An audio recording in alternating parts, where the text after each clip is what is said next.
Electronically transmitted postal ballot management system क्या है और यह किस तरीके से कार्य करता है, आज के इस वीडियो में हम जानेंगे।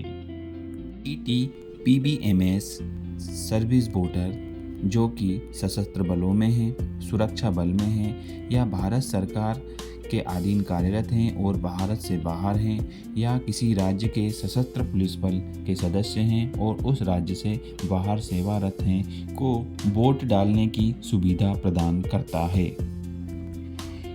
ईटी पीबीएमएस सेवा मतदाताओं तक डाक मतपत्रों को एक तरफा इलेक्ट्रॉनिक प्रसारण करता है। इसके बाद सर्विस वोटर अपना वोट डालता है और उसे डाक के माध्यम से संबंधित रिटर्निंग ऑफिसर को भेजता है। सुरक्षित ट्रांसमिशन सुनिश्चित करने के लिए पूरी प्रक्रिया को कई जांचों और ट्रांसमिशन प्रोटोकॉल के माध्यम से सुरक्षित किया जाता है। ईटीपीबीएमएस का कार्यान्वयन एक समयबद्ध गतिविधि है जहां प्रत्येक अधिकारी को निर्धारित समय में सौंपी गई जिम्मेदारी पूरी करनी होती है। इसके प्रथम चरण में डेट ऑफ इलेक्शन जब अनाउंस होती है तब चुनाव की घोषणा के दिन ईटीपीबीएमएस प्रणाली में चुनाव की घोषणा करने की जिम्मेदारी ईसीआई एडमिन की होती है। दूसरे चरण में लास्ट डेट ऑफ नॉमिनेशन जब नामांकन का अंतिम दिवस रहेगा, अंतिम तिथि पर 3 बजे के बाद ईआरओ की जिम्मेदारी होगी कि वह सर्विस वोटर पोर्टल से सर्विस वोटर की अंतिम सूची निकाले और ईटीपीबीएमएस पर अपलोड करे। तीसरे चरण लास्ट डेट ऑफ विड्रॉल नाम वापसी के अंतिम तिथि के दोपहर 3 बजे समाप्त होने के बाद आरओ को मतपत्र तैयार करना होगा। अंतिम फॉर्म 7A नाम वापसी की अंतिम तिथि के अगले दिन दोपहर 3 बजे से पहले ईपीबी और ईपिन सेंड करना भी सुनिश्चित करना होगा। चौथा चरण 7 days to download EPB ईपिन EPB और ईपिन के प्रसारण के बाद रिकॉर्ड अधिकारी और यूनिट अधिकारी की जिम्मेदारी है कि वे क्रमशः ईपीबी पिन और ईपीबी डाउनलोड करें और सेवा मतदाताओं को सौंप दें। सेवा मतदाता वोट डालने और पोस्ट करने के निर्देशों का पालन करते हुए प्रिंट लेंगे। पांचवें और अंतिम चरण में काउंटिंग डे मतगणना के दिन सुबह 8 बजे से पहले तक आरओ को डाक के माध्यम से डाक मतपत्र प्राप्त होंगे। आरओ प्री काउंटिंग प्रक्रिया शुरू करेगा, यानी सेवा मतदाताओं के प्राप्त ई पोस्टल मतपत्र को मान्य करेगा। अब हम जानेंगे किस तरीके से सर्विस वोटरों की लिस्ट ईटीपीबीएमएस में अपलोड की जाएगी। इसके लिए ईआरओ को servicevoter.nic.in पर लॉगिन करना होगा। इसके बाद डैशबोर्ड पर जाकर download service voter list option पर क्लिक कर सर्विस वोटर की लिस्ट डाउनलोड करनी है। डाउनलोड की गई लिस्ट को ईटीपीबीएमएस सिस्टम में अपलोड करने के लिए etpbms.eci.gov.in पर लॉगिन करें। डाउनलोड की गई सर्विस वोटर की लिस्ट को अपलोड करने के लिए चूज फाइल ऑप्शन पर क्लिक कर सर्विस वोटर की लिस्ट को अपलोड करें। इसके बाद वहां दिखाई दे रहे काउंट नंबर से उसको वेरीफाई करें। फिर अंत में फाइनलाइज बटन पर क्लिक करके सर्विस वोटर की लिस्ट अपलोड करें।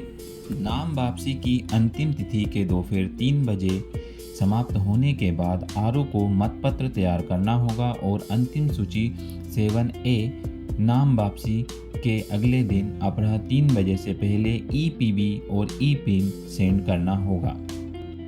इसके लिए रिटर्निंग अधिकारी etpbms.eci.gov.in पर लॉगिन कर साइड मेन्यू से डेस्कटॉप एप्लीकेशन सेटअप डाउनलोड कर अपने विंडोज सिस्टम के अंदर इंस्टॉल करें और उसका शॉर्टकट अपने डेस्कटॉप पर बना लें और सिस्टम को रीस्टार्ट करें। फाइनल किए गए सभी उम्मीदवारों के फ़ोटो को अपने कंप्यूटर में स्कैन करें। स्कैन कर उन्हें जेपीजी फॉर्मेट में 12 KB से कम साइज में सेव करें। यहाँ ध्यान देने योग्य बात यह है कि उम्मीदवार के स्कैन किए गए फ़ोटो तीनों मतपत्र ईवीएम, पोस्टल बैलेट, ई पोस्टल बैलेट में एक समान होने चाहिए। फ़ोटो का नामांकन फॉर्म 7A के सीरियल नंबर के अनुसार करें। बैलेट जनरेटेड सॉफ्टवेयर के शॉर्टकट आइकन पर डबल क्लिक करें। फिर एड बैलेट मास्टर डिटेल्स पर क्लिक करें। यहाँ इलेक्शन के प्रकार का चयन करें। फिर अपने राज्य मध्य प्रदेश का चयन करें तो यहाँ पर ऑटोमेटिक ऑफिशियल लैंग्वेज हिंदी आ जाएगी और लैंग्वेज 2 में इंग्लिश का चयन करें और सबमिट बटन पर क्लिक करें। मास्टर डेटा सेव होने के बाद वह कुछ इस तरीके से दिखाई देगा।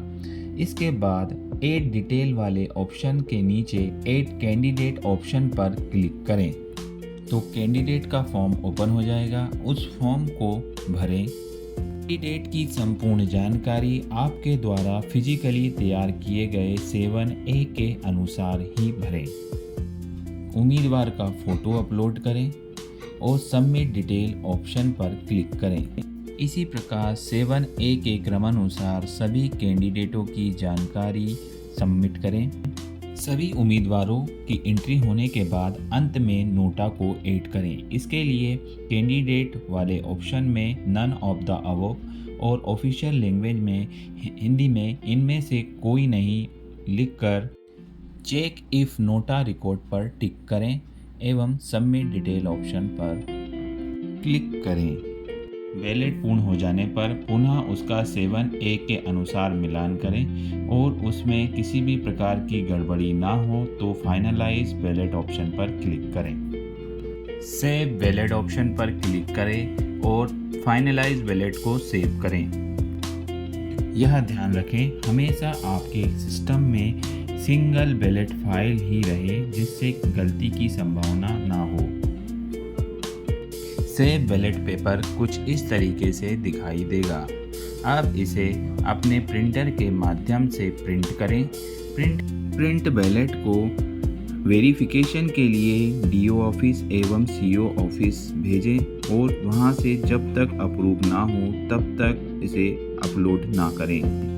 DO एवं CO ऑफिस से पोस्टल बैलेट अप्रूव हो जाने के बाद पोस्टल बैलेट एवं पिन जनरेट करने की प्रक्रिया प्रारंभ करें। इसके लिए etpbms.eci.gov.in पर लॉगिन करें। लॉगिन होने के बाद वोट मेन्यू पर क्लिक करें। RO ऑफिस का पूरा पता पिन कोड सहित डालें। एड्रेस को वेरीफाई कर फाइनलाइज बटन पर क्लिक कर उसे सेव करें। अब फाइनलाइज किए गए अप्रूव्ड पोस्टल बैलेट की फ्रेश कॉपी बिना साइन वाली अपलोड करें।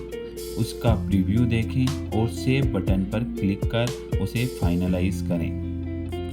EPB पिन बटन पर क्लिक करें और उसे OTP के माध्यम से कंफर्म करें।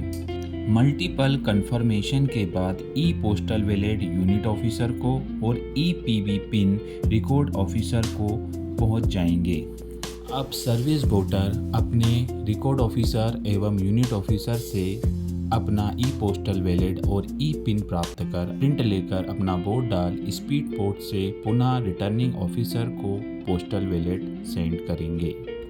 रिटर्निंग ऑफिसर मतगणना के सुबह 8 बजे से पहले तक जितने भी पोस्टल बैलेट प्राप्त होंगे उन्हें मतगणना में शामिल करेंगे। ETPBMS से संबंधित किसी प्रकार की जानकारी के लिए कमेंट बॉक्स में कमेंट करें। धन्यवाद।